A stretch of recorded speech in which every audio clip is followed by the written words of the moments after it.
Bom sábado para todos.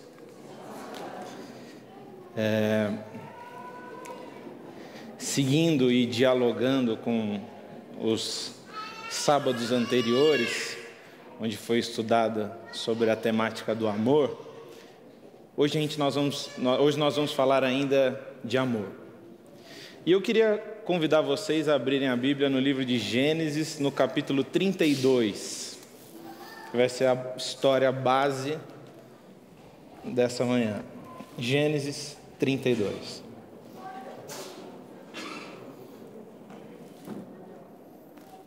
Nós vamos ler inicialmente dos versículos 9 até o 13.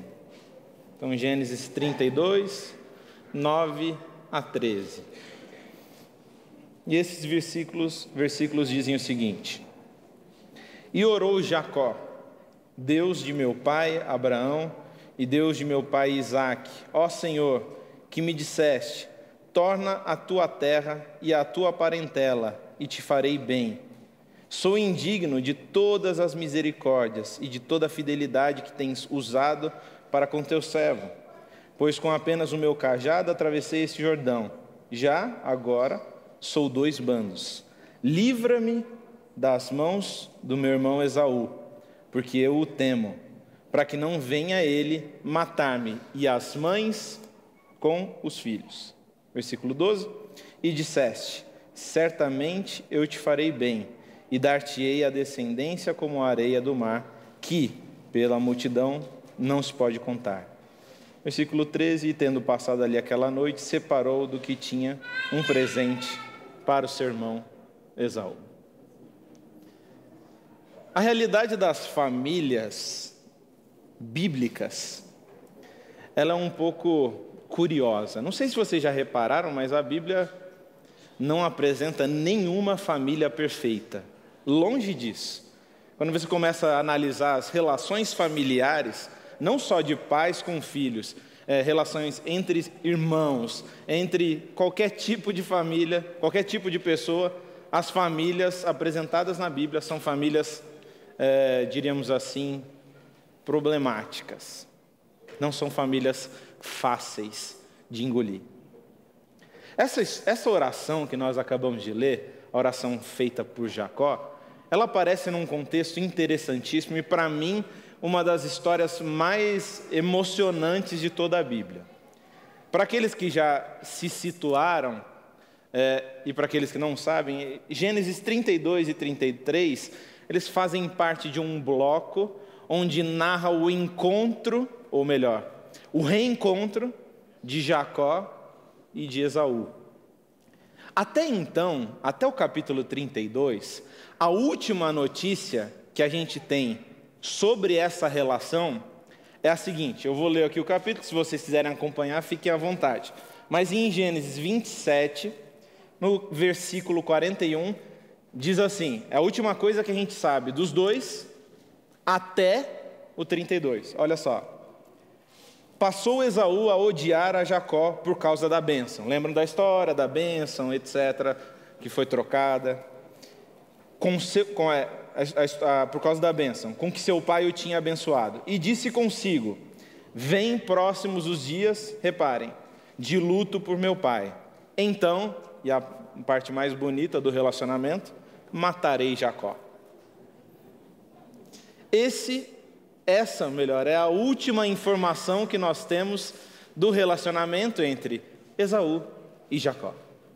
A última coisa que a gente ouve de Esaú é assim, vai passar o luto do meu pai e o próximo passo é matar meu irmão. A gente lembra da história, Jacó foge, na fuga dele é quando ele tem aquele sonho, que ele deita-se numa pedra, etc.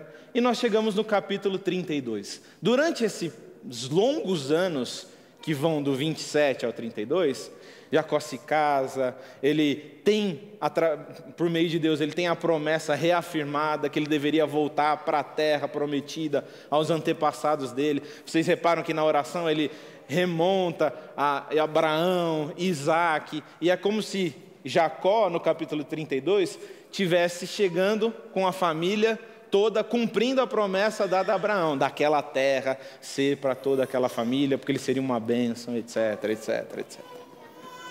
Só que esse capítulo, por nós termos essa última informação de eu vou matar meu irmão, ele é todo trabalhado na tensão. Se você já conhece a história, essa tensão ela se perde um pouco. Mas quando você não conhece e lê pela primeira vez, a tensão é evidente, é latente. Por quê?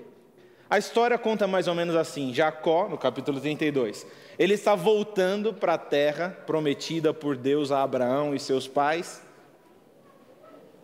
E, ao chegar na terra, ele pensa: nessa terra eu vou encontrar meu irmão Esaú. E Jacó, obviamente, por conta da última informação que ele tem do irmão, Jacó teme Esaú. E ele faz o seguinte, sugiro vocês lerem depois o capítulo 32. Ele tem uma ideia, já sei, eu vou mandar servos à frente, e esses servos vão levar presentes para o meu irmão, para dar uma aplacada na ira do meu irmão. E eles vão, e os servos voltam com uma notícia. E olha só, eu não preciso dizer nada, basta ler o texto para vocês entenderem a resposta.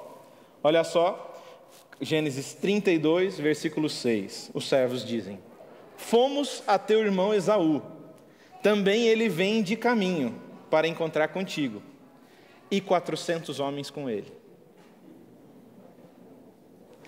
Preciso dizer mais alguma coisa? Leve presentes, etc. Ele volta e fala, os servos voltam e falam: nós fomos lá e tem uma coisa, o seu irmão também está vindo. Puxa, meu irmão está vindo. Sim, está vindo, com 400 homens. E não disse mais nada. Essa é a fala. E Jacó entende. E Jacó fica desesperado, entendem a tensão sendo criada, e ora a Deus, a oração que nós lemos lá no início. Nessa oração, vários detalhes são curiosos, como que eu mencionei, que em Jacó é como se Abraão estivesse voltando à terra prometida.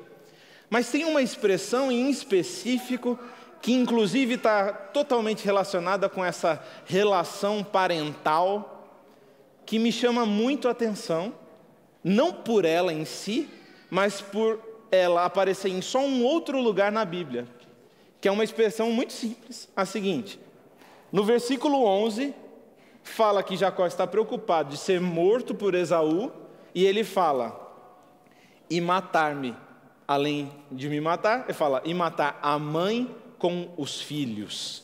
Essa expressão, nada de surpresa, a mãe com os filhos. Ele está preocupado que a mãe com os filhos fossem mortos. Em hebraico lá, em al-banim, a mãe com os filhos. Qual é o outro lugar que aparece essa expressão? O único outro. Numa lei completamente inusitada de Deuteronômio. Em Deuteronômio, no capítulo 22, se vocês quiserem acompanhar a leitura, no versículo 6, numa seção mais como uma espécie de miscelânea de leis civis e também sobre como proceder dentro de Israel agora como nação, aparece essa lei aparentemente do nada, solta no meio das outras leis. E essa lei diz assim, Deuteronômio 22, 6, olha só. Se encontrares pelo caminho, numa árvore ou no chão, um ninho de ave com passarinhos ou ovos, e a mãe posta sobre os passarinhos ou sobre os ovos, não tomarás a mãe com os filhotes. A mãe com os filhotes é a mesma expressão que aparece lá em Gênesis, a mãe e os filhos. A mesma, só nesses dois lugares aqui no Pentateuco. A mãe com os filhotes. E essa lei é curiosa, por quê?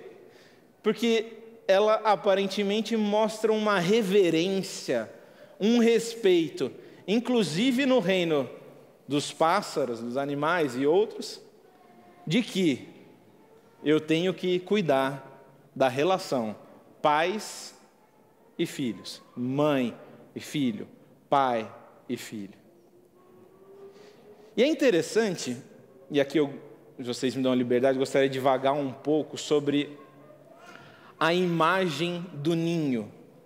A imagem do ninho é comumente uma metáfora para segurança, para tranquilidade.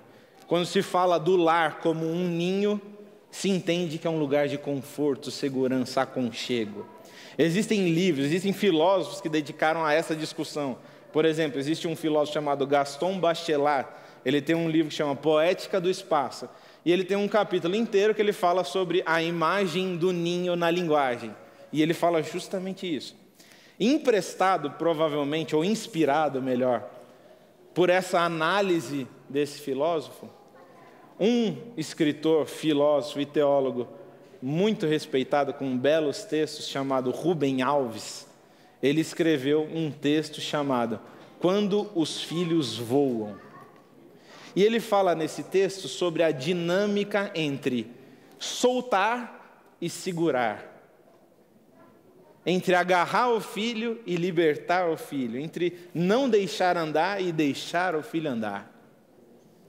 E ele fala nesse texto que, dado o momento, é importante que os pais deixem com que os filhos batam suas asas. E ele fala, essa é a condição para um amor verdadeiro, liberdade, liberdade. E aqui eu não, obviamente, eu como pai, vocês viram, eu não cheguei nessa fase ainda, né? Onde meu filho já sabe tomar as decisões, as melhores decisões para ele. Na verdade, ele não consegue nem pôr o brinquedo na boca direito ainda, né? Mas vai chegar o momento, vai chegar o momento. E esse momento é importantíssimo. Por quê? Deve existir liberdade. E eu gostaria de citar um trecho do texto do Rubem Alves, onde ele diz assim: muitas vezes confundimos amor com dependência. Sentimos erroneamente que se nossos filhos voarem livres, não nos amarão mais. Criamos situações desnecessárias para mostrar o quanto somos imprescindíveis. Fazemos questão de apontar alguma situação que demande um conselho ou uma orientação nossa, porque no fundo, o que precisamos é sentir que ainda somos amados. Muitas vezes, confundimos amor com segurança. Por excesso de zelo ou proteção, cortamos as asas dos nossos filhos. Impedimos que eles busquem respostas próprias e vivam seus sonhos, em vez dos nossos. Temos tanta certeza de que sabemos mais do que eles, que o porto seguro vira uma âncora que impede-os de navegar nas ondas do seu próprio destino. Segundo o texto de Rubem Alves, o amor é alado, o amor tem asas. Essa é a condição para o amor verdadeiro.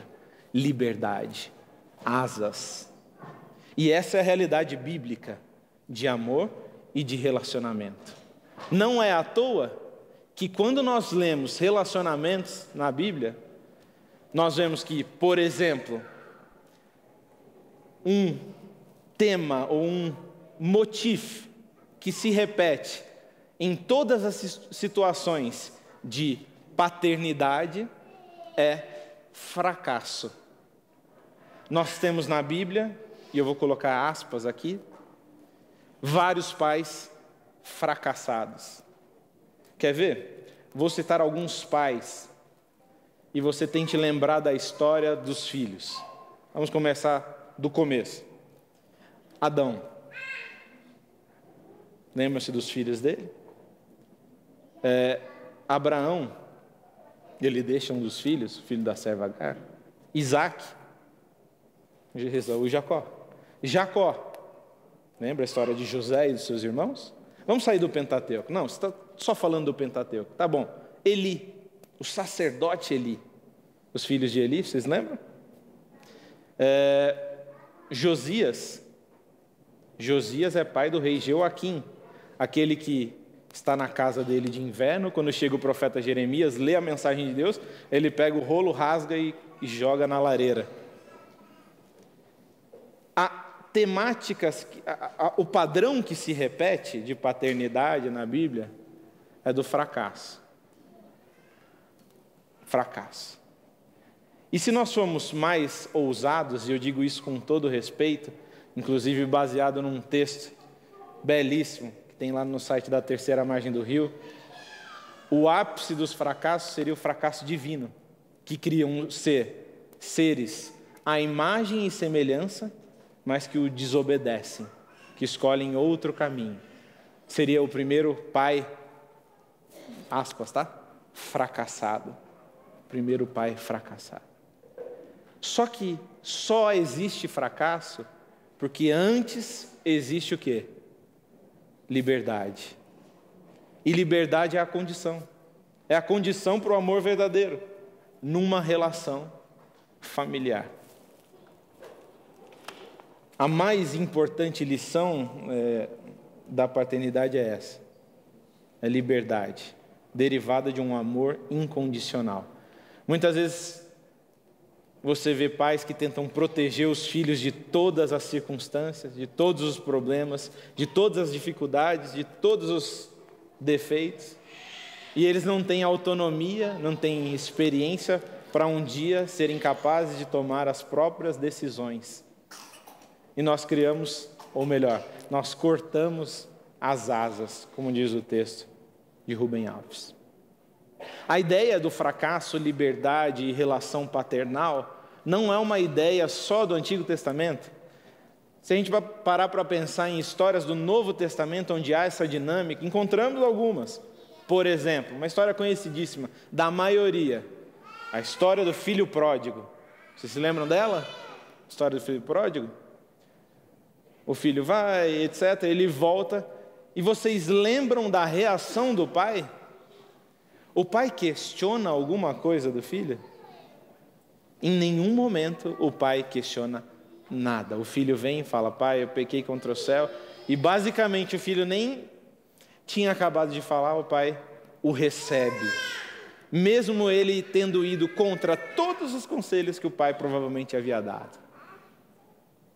Isso é misericórdia totalmente associada com liberdade. Liberdade. É dito, na verdade, nessa história, eu gosto dessa expressão, em Lucas 15, no versículo 20, diz assim, que o filho levantou-se e foi para o seu pai. E daí diz o texto, essa imagem é linda. Estando ele ainda longe, seu pai o viu. Encheu-se de compaixão e, correndo, e eu quero que vocês gravem agora essa expressão, lançou-se-lhe ao pescoço e o beijou. Essa foi a reação do pai. O pai que deu liberdade para o filho a ponto dele escolher totalmente o oposto do que ele desejava que o filho escolhesse. Essa é a reação. O quê? Correr ao encontro do filho, uma dinâmica que a gente vê na Bíblia inteira. A gente ouve, um parênteses, né? Ouvimos muito falar que temos que buscar a Deus, etc. Mas na Bíblia, quem busca o ser humano é Deus, não é o ser humano que busca a Deus. Deus está atrás do ser humano. E aqui o pai vem e corre. O pai vem em busca do filho. E ao vir em busca, ele agarra o pescoço do filho, o beija. E não precisa de mais nada. Não precisa de mais nada. Só que naquela mesma casa, tinha um irmão mais velho. Um irmão que travestia o zelo como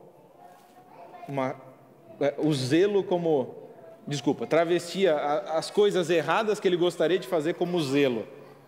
Então ele fala, poxa, eu nunca fiz nada, eu sempre obedeci e eu nunca tive nada disso. Eu sempre segui seus conselhos e você nunca me deu um animal para que eu comemorasse ou matasse e comesse com os meus amigos. Esse irmão, ele não é, e essa palavra eu acho fundamental para o que eu estou falando, ele não é afetado pela misericórdia que o pai demonstra com o filho mais novo. O filho mais velho não é atingido por esse amor. Ele vê o pai fazendo isso, mas aquilo não muda a reação dele em relação ao irmão. E é interessante, não sei se vocês já repararam, mas na história não é dito com o que o irmão ele gastou o dinheiro. E só aqui no final, quem fala é o irmão mais velho. Fala, poxa, você está agora aceitando esse filho que foi e gastou dinheiro com isso, e gastou com prostitutas. É como se ele soubesse de informação do irmão enquanto o irmão estava fora, e nesse discurso ele demonstrasse uma inveja, uma espécie de inveja, como se ele elevasse a condição de virtude todos os defeitos do irmão. É como se ele quisesse fazer tudo aquilo. Ele não é afetado, de novo, pela misericórdia do Pai. E a história acaba sem nós sabermos qual foi a reação do irmão, se ele aceitou ou não a volta do irmão mais novo. Gênesis 32, a história que nós começamos lendo, ela cria toda essa tensão, essa expectativa. E logo na sequência, uma segunda cena do capítulo 32, é uma cena que ainda não é o encontro dos dois irmãos, o que cria mais expectativa. A cena seguinte do Gênesis 32, Jacó ouve que o irmão vem vindo. Ele ora e ele faz o seguinte: separa a família em grupos, e eles todos passam por um vale chamado Vale do Jaboque. A família passa na frente, ele fica por último, e antes dele passar, no meio da noite, acontece uma coisa inusitada. A gente já conhece a história. Agora, ouça esse episódio como se você não conhecesse a história. Pense: eu estou na expectativa de encontrar meu irmão, ele quer me matar, a última coisa que eu sabia. A resposta aos meus servos é que ele vem com 400 homens. E no meio da noite, do nada, alguém me atinge e começa a me bater. E é dito na história que nessa travessia, Jacó luta a noite inteira com essa pessoa. Num determinado momento dessa luta, Jacó percebe que essa pessoa não é alguém comum, ele é um ser divino. Jacó percebe que na verdade ele está lutando com um Deus. E depois daquilo ele pede a bênção, e eu não sei se vocês lembram, mas em Gênesis 32 é dito o seguinte: Jacó lutou, ele tem um nome mudado e ele fala: esse nome, esse lugar aqui, de agora em diante vai se chamar, e é um nome dado, Peniel. E ele fala: porque eu vi a face de Deus. Peniel em hebraico é a junção de duas palavras, de panim, rosto, panav, rosto dele, com face, com el, o nome de Deus.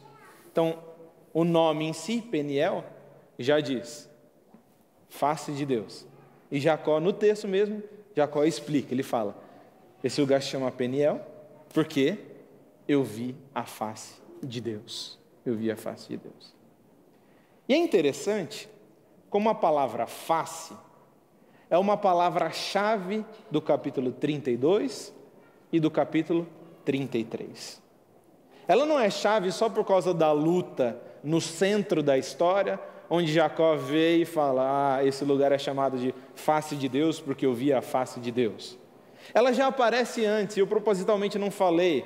Olha só, no capítulo 32 de Gênesis, nós encontramos face no versículo 20, quando Jacó decide mandar presentes para apaziguar a ira. O texto diz assim: eu o aplacarei com o presente que me antecede, depois o verei, porventura aceitará a minha presença.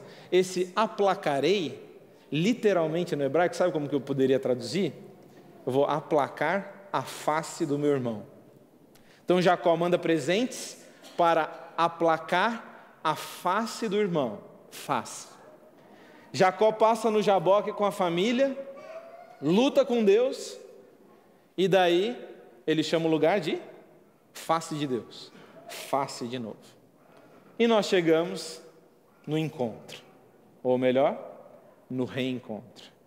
Mais uma vez, até então, não sabemos o que vai acontecer. Pelo contrário, achamos que vai acontecer alguma coisa ruim com Jacó. E no início do capítulo 33 de Gênesis, nós lemos uma descrição que para mim é das mais lindas de toda a Bíblia. O encontro dos irmãos é relatado assim. Versículo 1, capítulo 33. Levantando Jacó os olhos, viu que Esaú se aproximava, e com ele 400 homens. Exatamente como a gente ouviu. Ele vem vindo, 400 homens. O que vai acontecer? Não sabemos. A tensão vai crescendo. Então passou os filhos a Lia, a Raquel e as 2 servas. Pôs as servas e seus filhos à frente, Lia e seus filhos atrás dele, e Raquel e José por últimos. E ele mesmo, adiantando-se, prostrou-se à terra 7 vezes, até aproximar-se de seu irmão. Vocês percebem a tensão crescendo? Ele separa, coloca os servos à frente, coloca as esposas com os filhos, primeiro Lia, depois Raquel e José, os filhos preferidos. Só que ele daí vai na frente, 7 vezes ele se prostra em terra, e daí é dito, versículo 4, então Esaú correu-lhe ao encontro, a gente não sabe ainda o que vai acontecer, e o abraçou. Olha essa expressão, lançou-se-lhe ao pescoço e o beijou. Uma pausa. Vocês lembram dessa expressão em algum lugar? Lançou-se-lhe ao pescoço e o beijou. E termina assim: e choraram. Que cena, hein? A expectativa de guerra. Esaú vem, e ele vem com tudo. Só que daí ele pula no pescoço do irmão. E ao pular no pescoço do irmão, ele agarra e beija o irmão. Essa é a reação de Esaú. É interessante que aqui no capítulo 33, mais para frente, Jacó ele fala assim: Esaú, está tudo bem entre a gente, então aceite esses presentes que eu já te mandava antes. E Esaú fala: eu não quero esses presentes. Pacificamente, né? Aceite, por favor. Ele não quer. E daí, num momento, Jacó fala assim, versículo 10: não recuses, se logrei mercê, se eu vi misericórdia diante de ti, peço-te que aceites meu presente, porquanto vi teu rosto, como se tivesse contemplado a face de Deus. De novo, face. Primeiro, face. Eu mando presente para aplacar a face do irmão. No Jaboque, Jacó luta com Deus e chama aquele lugar de face de Deus. E por fim, depois de encontrar Esaú, ele fala: Esaú, ter te visto foi como se eu tivesse visto a face de Deus. Na face do irmão que perdoa, na face do irmão misericordioso, há algo da face do Deus que perdoa. Na face do irmão que recebe, agarra e beija, há algo da face do pai que vem, agarra o pescoço e beija. Na história do filho pródigo, o irmão mais velho não é afetado ao ver a misericórdia do pai com o filho. Ele não é afetado com a reação do pai. Só que aqui é diferente. Jacó vê misericórdia no irmão. E ao ver a misericórdia no irmão, ele fala: vê o seu rosto, foi como se tivesse visto a face de Deus. A face de Deus. Isso só pode acontecer num contexto de relacionamento. E esse contexto exige liberdade. Liberdade.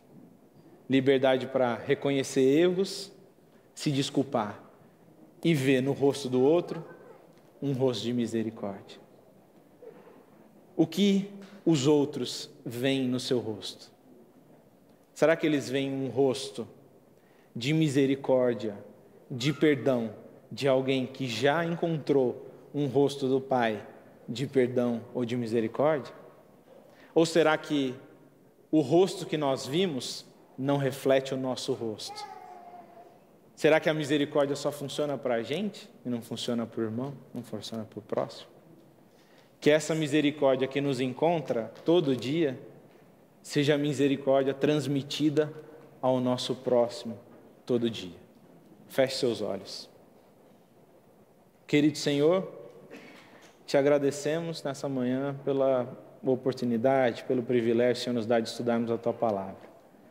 Senhor, que a mesma misericórdia que nos constrange, que nos incomoda, quando o Senhor nos perdoa e nos relaciona, o Senhor relaciona conosco com graça, que essa seja a misericórdia que os outros possam ver no nosso rosto. E que, tal qual Jacó viu em Esaú o rosto de Deus, todos possam ver em nós o rosto de Deus. É isso que nós te pedimos e te agradecemos. Em nome de Jesus. Amém. Um excelente sábado para todos vocês.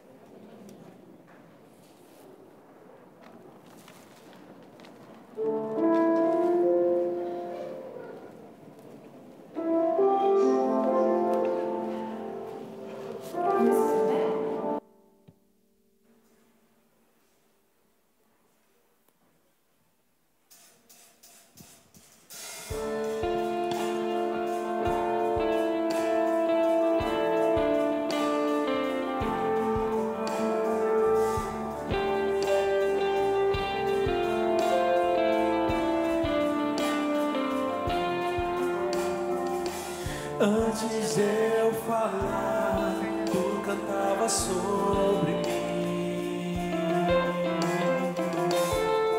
Tu tens sido tão bom pra mim. Antes de eu respirar, sopraste tua vida em mim. Tu tens sido tão bom.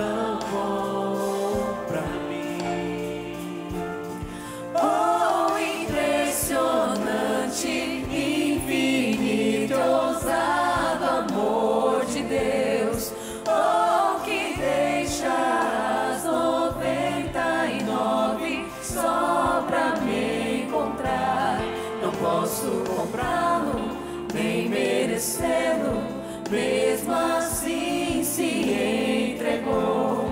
Oh, impressionante, infinito, ousado amor de Deus.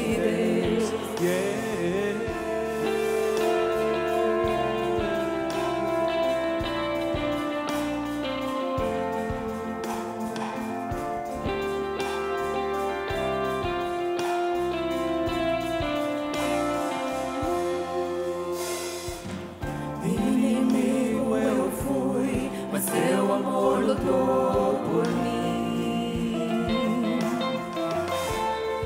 Tu tens sido tão bom pra mim. Não tinha valor, mas tudo pagou por mim. Tu tens sido tão bom pra mim. Oh, impressionante, infinito, ousado amor de Deus. Oh, que deixa as 99 só pra me encontrar. Não posso comprá-lo, nem merecê-lo, mesmo assim se entregou. Oh, impressionante, ousado amor de Deus.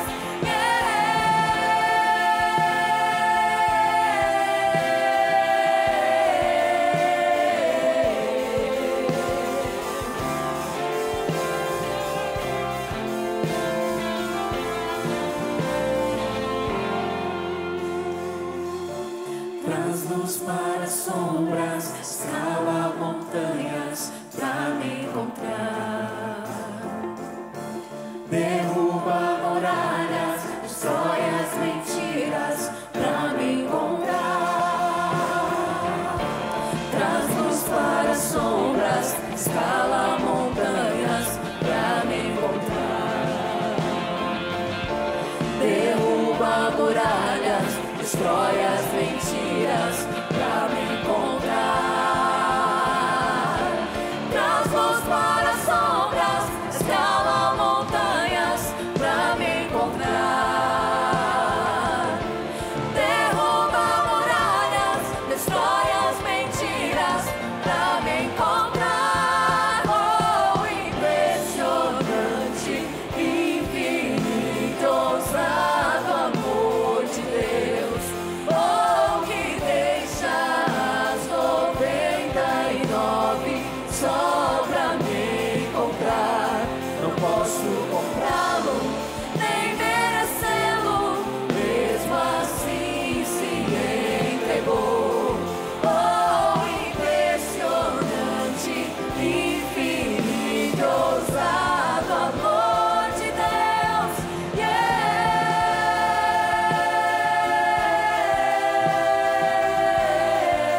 graça do Senhor Jesus esteja conosco nesse sábado. Desejo um feliz sábado a quem está do seu lado.